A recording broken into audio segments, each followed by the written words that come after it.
Hello everybody, उम्मीद करता हूँ आप सभी अच्छे होंगे। आज हम लोग स्टैटिस्टिक्स में क्लासिफिकेशन ऑफ डेटा का स्टडी करेंगे। ये स्टैटिस्टिक्स जो कि वैसे तो लोअर स्टैंडर्ड से ही है, लेकिन खास करके स्टैंडर्ड 10th और I com first year that means 11th और बी कॉम पार्ट 1 के LNMU के सिलेबस में भी है, तो उनको फोकस करके करने जा रहा हूँ। ये classification of data that means समंकों का वर्गीकरण, अलग अलग वर्ग में बांटना। डेटा डिफरेंट टाइप के होते हैं, उसको अलग अलग पार्ट में बांटना और उसको कंपेरेटिव और इजी रूप में अंडरस्टैंडेबल बनाना। आज हम इसके बारे में चर्चा करेंगे। तो सबसे पहले डेटा को जो हम लोग क्लासीफाई करते हैं, तो क्लासीफाई करने से पहले अरेंज करना पड़ता है, ऑर्गेनाइज करना पड़ता है, दैट मीन्स संगठित करना पड़ता है। तो पहले हम लोग ये जानते हैं कि डेटा का ऑर्गेनाइजेशन क्या होता है, that means what is the organisation of data. तो आप जानते हो कि the process of arranging the collected data, the process of arranging the collected data to be understandable, then it is called the organization of data। मतलब ये हुआ कि जो आपके पास कलेक्टेड डेटा है, दैट मीन्स एकत्रित डेटा है, उसको आप इस तरीके से व्यवस्थित कीजिए जिससे कि वो समझने के लायक आसान हो जाए। तो वही है अरेंज और वही है ऑर्गेनाइजेशन ऑफ डेटा, जैसे कि आपको ऊपर में यहाँ दिखाया गया है जो डेफिनेशन आपके सामने में है। तो आप ऑर्गेनाइजेशन ऑफ डेटा समझ गए, जो संगठित रूप होता है डेटा का। अब चलते हैं क्लासिफिकेशन ऑफ डेटा क्या होता है। जैसे कि मैं आपको पहले बता चुका हूं कि डेटा को आप डिफरेंट पार्ट में अलग अलग बांट देते हैं, जिससे कि वो कंपैरेटिव होता है, अंडरस्टैंडेबल होता है। अलग अलग भागों में बांट करके उसकी कैरेक्टर और फीचर के आधार पर अलग अलग पार्ट में हम लोग बांट देते हैं, जिससे कि उसका यूज करने में आसान हो और अंडरस्टैंडेबल हो और इजी हो। तो उसे हम लोग क्लासिफिकेशन ऑफ डेटा कहते हैं। एग्जाम्पल पे आज आप चलें तो जैसा कि आप देख रहे हैं, the division of data in different parts, the division of data in different parts or classes on the basis of its features or characteristics, then it is called the classification of data। मतलब ये हुआ कि कोई भी समंक है जो collected है या जैसा भी है, उनकी विशेषता और चरित्र के आधार पर उनको अलग अलग वर्गों में बांट देना ही क्लासिफिकेशन ऑफ डेटा कहलाता है।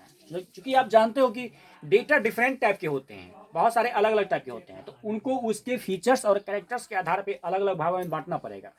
क्योंकि अगर आप अलग अलग भागों में नहीं बांटोगे तो वो हो जाएगा खिचड़ी, दैट मीन्स आपको समझने लायक नहीं रह जाएगा। इसीलिए कैरेक्टर के हिसाब से बांटना पड़ेगा आपको। जैसे कि डिफरेंट टाइप के मटेरियल या आइटम होते हैं, तो उसको आप अलग अलग रखते हो। आपके किचन में डिफरेंट टाइप के आइटम्स हैं, उसको आप अलग अलग रखते हो, खिचड़ी बना के नहीं रखते हो। जस्ट लाइक वही है स्टैटिस्टिक्स में कि डेटा है तो डिफरेंट टाइप के होते हैं, उसको आपको अलग अलग पार्ट क्लास बना के रखना पड़ेगा। वही है क्लासिफिकेशन ऑफ डेटा, जैसे कि आप देख चुके हो।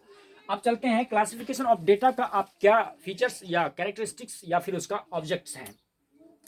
आपको बता दूं कैरेक्टरिस्टिक्स ऑफ डेटा, इसका कैरेक्टरिस्टिक्स है कि data are divided into different parts.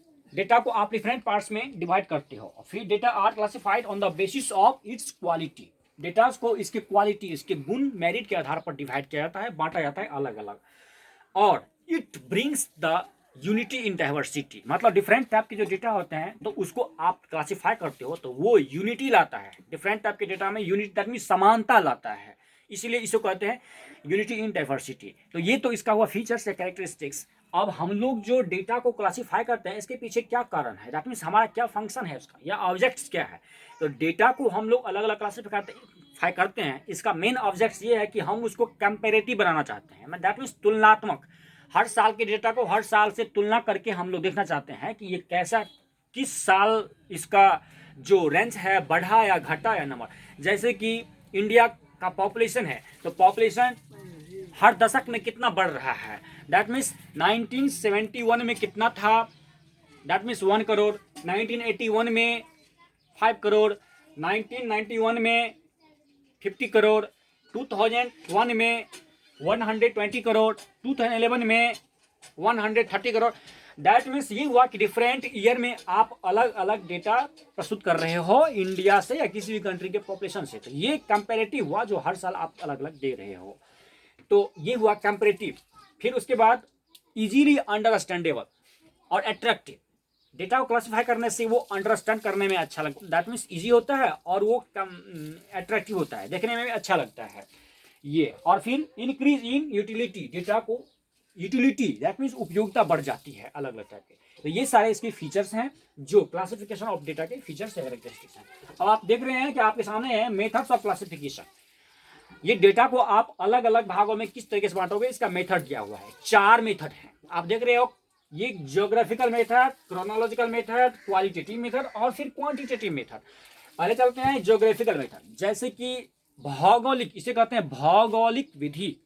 Data को अलग अलग बांटने की भौगोलिक विधि, जैसे कि लोकेशन के आधार पर, देश, उसकी स्थिति, उसके समय के आधार पर डेटा को बांटना अलग अलग, तो उसे कहते हैं ज्योग्राफिकल।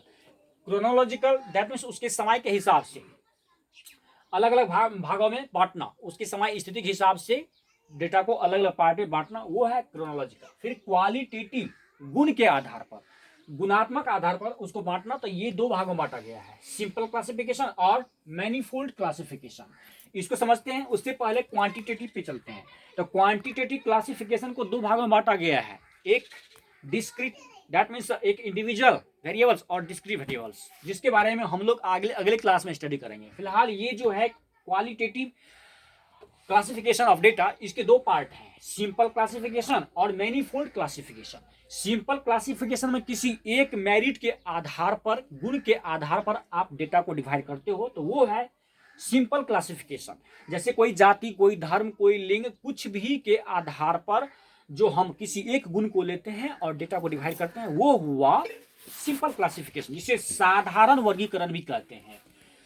इसमें एग्जांपल के लिए जैसे डेटा लेते हैं मेन वीमेन से रिलेटेड कोई, या फिर मैरिड अनमैरिड से रिलेटेड कोई, या फिर बर्थ और डेथ से रिलेटेड कोई, या फिर लिटरेट और इलिटरेट से रिलेटेड कोई। तो इस तरीके से जो किसी एक गुण के आधार पर हम लोग डेटा लेते हैं, क्लासिफाई करते हैं, उसको कहते हैं सिंपल क्लासिफिकेशन। और इसी क्वालिटेटिव क्लासिफिकेशन, दैट मीन्स गुणात्मक वर्गीकरण में जो दूसरा पार्ट है, जिसे कहते हैं मैनीफोल्ड क्लासिफिकेशन ऑफ डेटा, इसे हिंदी में कहते हैं बहुगुणी वर्गीकरण, समंकों का बहुगुणी वर्गीकरण। तो जैसा कि नाम से क्लियर है, बहुगुणी, बहुत गुणों के आधार पर अलग अलग भागों में डेटा को बांटना, वो हुआ बहुगुणी, मैनीफोल्ड। जैसे कि आज के टाइम में जैसे कोरोना का जो इतना प्रकोप है और कोरोना बीमारी को लेकर के इतने सारे हमेशा चर्चा होते रहते हैं, तो किसी भी इलाके में कोरोना से रिलेटेड जो आप डेटा इकट्ठा कर रहे हो 2 से अधिक गुणों के आधार पर, जैसे कि just like corona patients number, किसी भी लोकेशन में कोरोना कितने पेशेंट किस डेट को हुए, फिर उस कितने एज के कितने पेशेंट्स हैं, फिर किस जगह पे कितने पेशेंट हैं, दैट मीन्स लोकेशन, एज, उसके नंबर, डेथ, रिकवरी, इन आधार पर डेटा को बांटना, तो ये हो गया मैनीफोल्ड क्लासिफिकेशन। तो आपका ये आज का जो स्टैटिस्टिक्स का क्लास था, वो क्लासिफिकेशन ऑफ डेटा का था, जो अलग अलग भागों में बांटना था।